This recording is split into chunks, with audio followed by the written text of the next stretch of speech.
다 함께 사도신경으로 신앙을 고백하심으로 새벽 기도회를 하나님께 드리겠습니다. 나는 전능하신 아버지 하나님, 천지의 창조주를 믿습니다. 나는 그의 유일하신 아들, 우리 주 예수 그리스도를 믿습니다.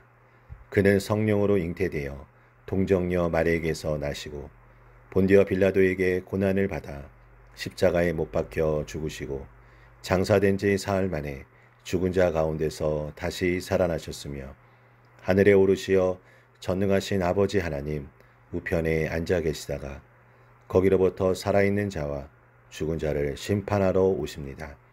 나는 성령을 믿으며 거룩한 공교회와 성도의 교제와 죄를 용서받는 것과 몸의 부활과 영생을 믿습니다. 아멘.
말씀은 로마서 12장 1절에서 2절까지입니다. 그러므로 형제들아 내가 하나님의 모든 자비하심으로 너희를 권하노니 너희 몸을 하나님이 기뻐하시는 거룩한 산 제물로 드리라. 이는 너희가 드릴 영적 예배니라. 너희는 이 세대를 본받지 말고 오직 마음을 새롭게 함으로 변화를 받아 하나님의 선하시고 기뻐하시고 온전하신 뜻이 무엇인지 분별하도록 하라. 아멘. 사랑하는 반석교회 성도 여러분, 오늘 하루도 성령 충만 거룩한 예배자가 되시기를 예수님의 이름으로 축원합니다.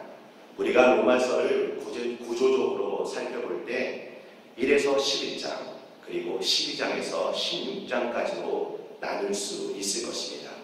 1에서 11장까지가 예수님을 믿음으로 말미암아 구원받는 복음에 대해 기록하고 있고 12장부터 16장까지는 우리가 그리스도인으로서 어떻게 살아야 할지에 대한 적용적인 부분을 다루고 있습니다.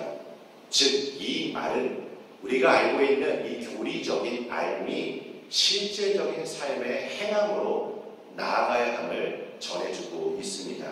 그래서 오늘 본문의 첫 시작인 이 그러므로가 참 중요합니다. 그러므로 이후에 바울이 우리에게 권면한 실제적인 내용의 첫 시작이 무엇입니까? 바로 예배라는 것입니다. 먼저 오늘 본문 12장에 대한 시대적 상황을 말씀드리기를 원합니다. AD 57년, 58년경 사도 바울이 제3차 전도 여행 중에 고린도에서 로마교회 성도들에게 보낸 편지입니다. 로마교회에는 여러 가지 어려움 등이 있었습니다. 교회 안으로는 유대인 성도와 이방인 성도 간의 다툼이 있었고, 그리고 교회 밖으로는 황제를 숭배하는 로마 정부의 박해로 위기에 처해 있었습니다. 또한 49년경에는 로마의 제4대 황제 클라우디스는 로마에서 유대인이 폭동을 일으켰다는 명목으로 그들에게 로마를 떠나라는 칙령을 내렸습니다. 여러 가지 그 고난과 어려운 상황들이 있었다는 것입니다. 이때 바울이 로마 교회 교인들에게 먼저 전한 그 메시지가 무엇입니까? 바로 복음을 알아야 한다는 것이고, 그 복음의 능력을 깨달아야 한다는 것이고, 그리고 오늘 본문에서 기록됐듯이 예배자로서의 삶을 전하는 것입니다. 여러분, 예배는 중요합니다. 예배는 능력이고, 우리가 예배 안에 하나님이 주신 그 소망이 있기 때문입니다. 한 예로 시편 73편에 등장하는 아삽이라는 인물을 한번 살펴보십시오. 그는 삶의 문제를 가지고 실족할 뻔하였습니다. 하지만 그가 하나님의 성소에 들어갈 때에 하나님께서 그의 눈을 열어주시고 예배를 통해 하나님의 은혜를 경험하게 되었습니다. 바울 또한 예배가 무엇보다 중요한 것을 알고 있기에 오늘 본문에서 하나님의 모든 자비하심으로 라는 메시지로 우리를 향하여 권면하고 있습니다. 즉 자신의 말이 아닌 그리스도의 권위를 힘입어 말씀을 지금 전하고 있는 것입니다. 우리가 예배 가운데 소망을 가질 수 있는 이유가 무엇입니까? 어떤 것이 나 자신으로 하여금 예배로 나올 수 있게끔 권면하고 있습니까? 그것이 바로 하나님의 자비하심이라는 것입니다. 언젠가 페이스북을 통해 신학교 한 교수님의 글을 읽은 적이 있습니다. 그 제목이 무엇이냐면 마음속으로 울면서 설교하세요 라는 것입니다. 우리는 설교할 자격이 없는 사람이다. 그렇다고 해서 설교를 하지 않을 수 없다. 자격이 있어서 설교할 수 있는 사람이 누가 있겠는가? 우리는 우리가 전하는 그 메시지대로 살 수 없는 사람이다. 그렇기 때문에 죄송한 마음을 가지고 하나님의 메시지를 우는 마음으로 설교해야 한다. 저도 지키지 못할 말을 성도들에게 말하고 있습니다. 주님의 자비를 구합니다. 자격 없는 우리들이 어떻게 이곳에서 예배를 드릴 수 있습니까? 바로 하나님의 자비하심, 하나님의 긍휼하심이 있기 때문에 가능합니다. 로마교회 교인들이 겪었던 그 슬픔과 아픔처럼 우리가 비록 우리의 삶이 지금 어렵다 할지라도 우리가 예배로 나올 수 있는 이유는 바로 예배 안에 하나님께서 임재하시는 놀라운 은총이 있기 때문입니다. 예배 안에 하나님이 주신 능력이 있기 때문입니다. 하지만 이러한 예배 앞에 우리 또한 겸손한 거룩한 예배자로 서야 할 것입니다. 하나님이 기뻐하시는 예배를 위해 우리 자신을 거룩한 산 제물로 드려야 한다는 것입니다. 구약시대의 제물은 죽는 것이었지만 여기서 말하는 산 제물은 우리가 실제로 죽을 수는 없어도 우리의 마음, 우리의 생각을 십자가 안에서 죽는 작업이 있어야 한다는 것입니다. 즉 내가 지금은 살아있지만 죽는 것입니다. 오늘날 많은 크리스찬들이 하나님의 불을 소망합니다. 하나님의 강력한 능력을 소망합니다. 자신의 삶에 실제적으로 이런 것이 일어나기를 기대합니다. 하지만 기대는 하지만 자신의 것을 포기하는, 자신을 드리는 제물이 없다는 것입니다. 구약시대 대제사장은 다른 제사장들이 자기 발목에 줄을 묶는 동안 지성소를 바라보며 자신이 이제 사형수라는 것을 알고 있었습니다. 대제사장이 지성소에서 살아남은 것은 전적인 하나님의 은혜와 긍휼이었습니다. 하나님의 자비하셨습니다. 어쩌면 지성소에 들어가면서 가족들에게 돌아올지 모르겠다는 말을 전달했을지도 모릅니다. 대제사장들이 얼마나 조심스러웠냐면 전날에 잠을 자지도 아니하였습니다. 그리고 다른 제사장들이 밤새도록 그를 깨워둔 채 율법을 읽어주었습니다. 왜냐하면 자다가 혹 꿈에라도 부정케 되는 일이 없도록 하기 위함이었습니다. 여러분, 오늘 이것을 통해 무엇을 느끼셨습니까? 예배를 통해 우리가 하나님의 임재와 기름 부으심을 사모하기 위해서 먼저 내 자신을 산 제물로 드리는 진정한 드림이 있어야 한다는 것입니다. 기름 부음 받는 것도 중요하지만 하나님을 위해 기름을 붓는 것도 중요합니다. 마리아의 모습을 칭찬하신 예수님처럼 우리도 예수님을 향해 기름을 붓는 우리의 삶의 헌신이 있어야 한다는 것입니다. 제자들은 이것을 가리켜 낭비라고 말하였지만 예수님은 그것을 가리켜 예배라고 말하였습니다.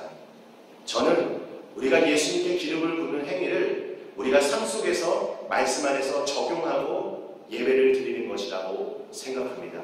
너희 몸이 바로 우리 몸이고 이 몸이 거룩한 몸이 되기 위해서는 성령 안에서 성령 충만한 삶으로 살아가는 삶이 되어야 한다는 것입니다. 말씀을 삶으로 옮겨내는 것입니다. 사랑하는 성도 여러분, 우리가 이러한 예배자로 삶을 살 때 2절의 말씀대로 이 세대를 본받지 않고 세상 속에서 구별된 삶을 살게 될 것입니다. 진짜 굶주린 사람은 갈급함이 있습니다. 그 사람에게 한번 빵을 줘보십시오. 그 사람은 빵이 있는 곳으로 달려올 것입니다. 저는 우리 교회의 예배가 식사 후에 드리는 예배가 되지 않기를 원합니다. 빵이 와도 배불러서 관심이 없는 교회가 아니라 사모하는 마음을 가지고 하나님의 은혜를 받고자 하는 그런 영적인 열정이 우리 교회 안에 있기를 축복합니다. 그래서 말씀의 그 권위가 이 세상 속에 드러나는 교회, 그래서 세상을 섬기는 교회로서 우리 교회가 나아가기를 소망합니다. 하나님께서 기뻐하시는 우리 거룩한 예배자가 되시기를 예수님의 이름으로 축원합니다. 우리 함께 기도하겠습니다. 하나님 아버지 감사합니다. 오늘 우리의 삶, 우리의 모든 생각, 내가 가진 그 모든 것들을 주님 앞에 먼저 드리길 원합니다.